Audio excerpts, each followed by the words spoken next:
Hi. Today I wanted to talk about the new updates and patches that have been announced with epicseven's, I guess, most recent 1-minute update summary. And as it was appropriately commented in the comment section, this is actually the first update that really feels like it could be summarized in 1 minute, or under a minute, I guess. The major thing that you should know starting off the bat is that if you didn't see already, there's an afternoon soak Flan announcement, and she's been previewed and kind of showcased and highlighted. But also, Landy is coming back. She, unlike Flan, or rather, in addition to Flan, is coming this Thursday, the 17th, which is cool because, well, if you don't have Landy or Wall of Order, feel free to pick them up now. I do want to talk about this specifically because despite me just saying that and her being a limited character, there are a couple things you need to know about Landy right now. First and foremost, she is definitely a shell of her former self. Now, unlike a character like maybe even Laya or Midnight Gala Lilius, where you can still find more practical usage for a character like, or for those characters specifically with the limited roster pool, despite characters like Harsetti and all these other characters out and about, Landy is more of a character that has not only fallen from grace both in PvE, but also in PvP as well. Formerly, she was really good against high or large number of buff stacking characters or team compositions, and the truth is that those teams don't really get countered by Landy anymore. Add to this the fact that she is more reliant on things like Guiding Light, and although Guiding Light is still very strong, it does mean that she loses out on other capabilities that other DPS in the game right now don't have to deal with. If you're looking at the state of RTA, there are characters like Lone Crescent Bellona, who does big AoEs and is also quite tanky without really any fear of dying, and a character like Landy doesn't really have that. Additionally, other characters like Cannaaaa or even characters like Amiki or Bloodblade Karen have some sort of gimmick as a damage dealer that allow them to survive and, I guess, do big AoE damage to enemy teams. Landy has no such prowess right now, although I'm sure there are some builds where you can invest enough time into them to make Landy work. This isn't to say that Landy can't work, but in most cases, and especially because the limited banner is now available, Landy's not very worth pulling anymore. That being said, if you do want her, or if you want to get a limited drop rate up character, feel free to do so. But without further ado, let us continue to the next big thing that we have to talk about, which is this Epic Pass Legendary Inheritance Season Epic Pass. Now, they began running or, delivering this new Epic Pass that they provide every season, which is cool because it does have additional rewards even when we don't have a new skin. Although, I will say personally, it would be cool if we got skins, but beggars can't be choosers. Now, in case you were wondering, yes, in most cases, it is worth it for you to finish this Epic Pass, and in most cases, at least get the Premium Epic Pass if you want to get the rewards, since it's roughly 1 PvP weekly worth of Skystones to do, and if you have any value or you appreciate any of these materials, like the Origin Shells or the Reforged materials in general, it does feel kind of nice to have these. Now, if you are someone that is skeptical about the reward that you get from the special Epic Pass, which costs you roughly 3 weeks worth of, 3 weeks worth of arena rewards or 2,500 Skystones, you are not wrong in feeling a bit cautious or feeling that this might be a bit of a scam, because as we've seen in past instances or in past scenarios, specifically regarding the reward chest, it is a win more kind of more whale non-casual feeling reward, and the truth is that ever since they got rid of the skin variation of this Epic Pass, it hasn't felt super worth it to buy this 2,500 variation until they give a specific a non-returning or a reward that I will otherwise feel bad in having to pay skin tickets for or something exclusive later. I'm not going to be buying the special Epic Pass, and I would highly recommend you do the same. Unless, of course, you really want this reward here, or you feel that you are, I don't know, just flush with Skystones, but maybe you shouldn't be taking financial advice from me then. You should just do whatever you like. However, the other thing that we have to talk about is not the side story, although you should definitely complete it, and there are some new activities associated with the second half of the, or the second week of the side story. We need to talk about this Hoochie's pop-up shop, because similar to the Epic Pass that we've just seen, there's been a bit of a paradigm shift, or a shift in opinion, in my opinion, regarding Hoochie's pop-up shop.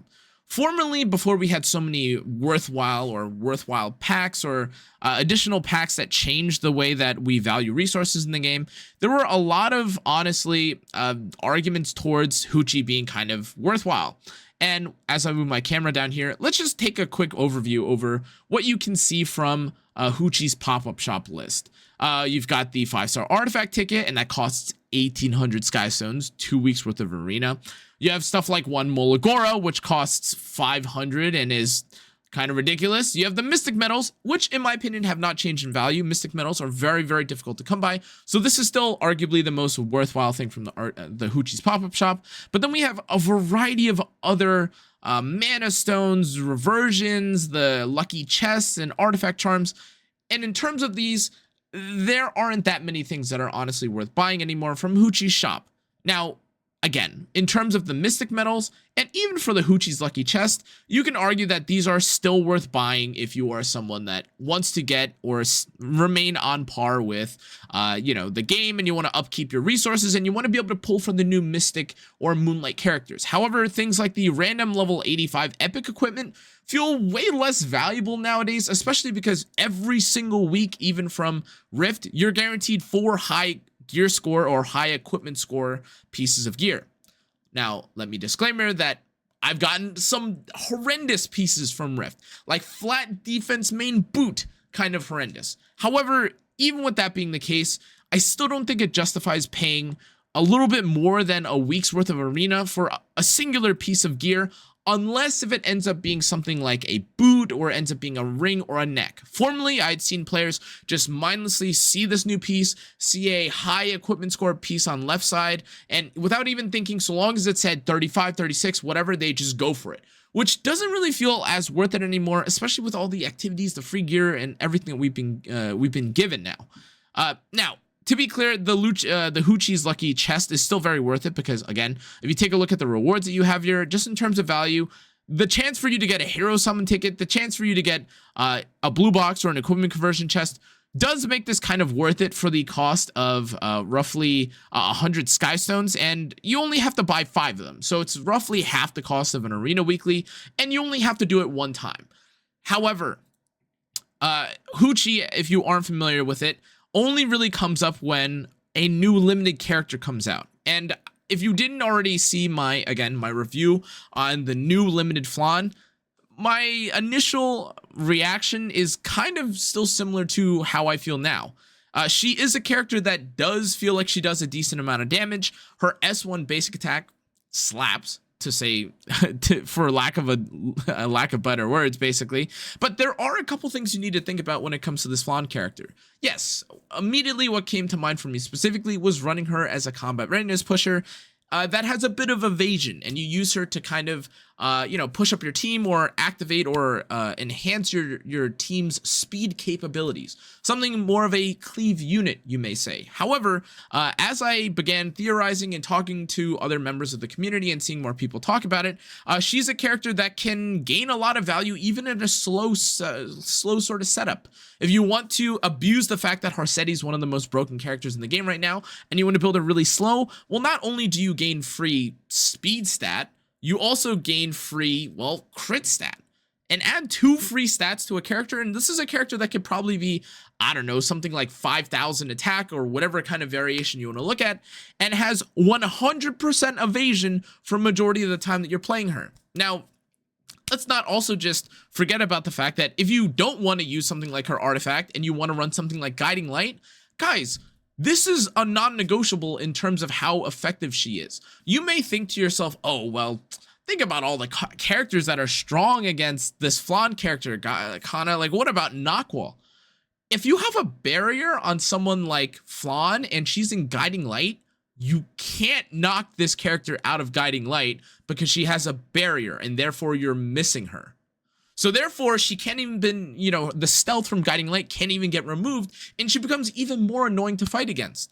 Now, there are 1,000 variations of why I think that this Flan character could be really strong, and it's a little bit scary thinking about what kind of Flan you'll encounter in RTA specifically, or even in Arena or Guild War.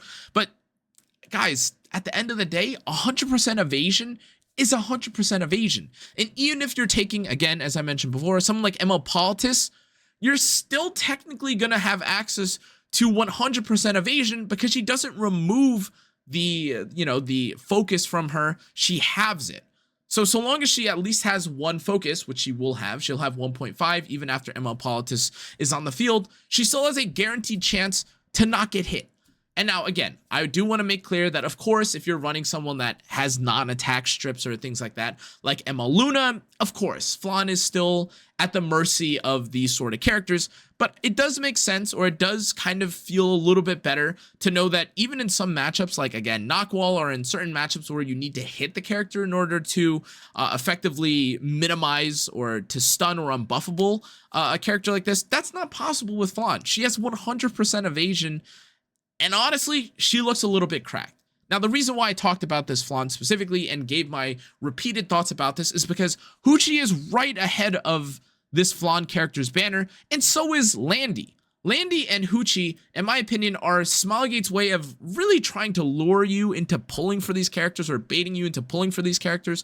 And personally, if you're someone that's on the fence about pulling either for Landy or using any of your Sky Stones or any of your resources specifically on the on the banner or on these different activities before it or the shops before it, I would highly recommend you wait at least a week or so until seeing how, or a couple, or wait a little bit longer to see how Flan pans out. Because sincerely, guys, these two banners and shops that they're asking you to spend money on or spend your resources on seem like bait. And that's honestly not even, I think, that hot of a take.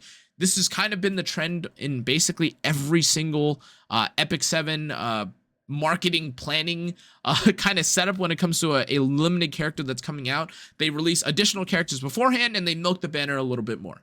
Anyways, I just wanted to make this as a bit of a PSA, and also wanted to talk about, of course, the update. The Epic Pass, if you're trying to use the 2500, also seems like a little bit of a bait. Wouldn't recommend that as well. Make sure to do your side story, guys.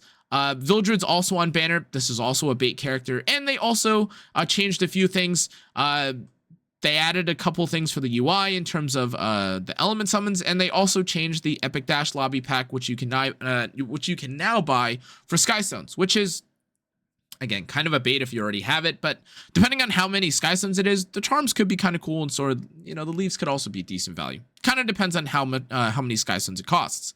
They also did make it so that now, if I'm not mistaken, you can use Potion of Ascension more conveniently, like whenever you have a character, which kind of makes sense. But it is what it is. These are small UI changes, not that big a deal. And of course, there's other bug changes, and you could take a look at all the changes that were announced, and I guess take a look at or browse this at your convenience. But anyways, guys, that's going to be it for this video. Kind of a brief overview of the new patch update. Seems cool, seems decent. Good stuff, Smilegate, I guess, but you're not baiting me this time. You're not milking me of my resources. I'm not pulling for no extra Landy. However, I do want to say, by the way, if you want to pull for Landy specifically because you want imprints for your Navy Captain Landy, yes, obviously that's something you could do, but the average player is probably not pulling for Navy Captain Landy dupes or Landy dupes for their Navy Captain Landy. If you want to do that, though, obviously that's a pretty viable way to do it. But of course, I think a lot of players are kind of flush on slates right now. If you aren't, feel free to do what you want with the banner and all that. That's totally fine. Anyways, that's going to be it for this video. Thanks again for watching, guys. I really appreciate all the support you guys have been showing this channel. Thank you for 2K subs. Thank you for all the views, for all the love, and all the support, comments, feedback, etc. And I'll see you all next time. Stay safe, stay healthy, everyone. Good night.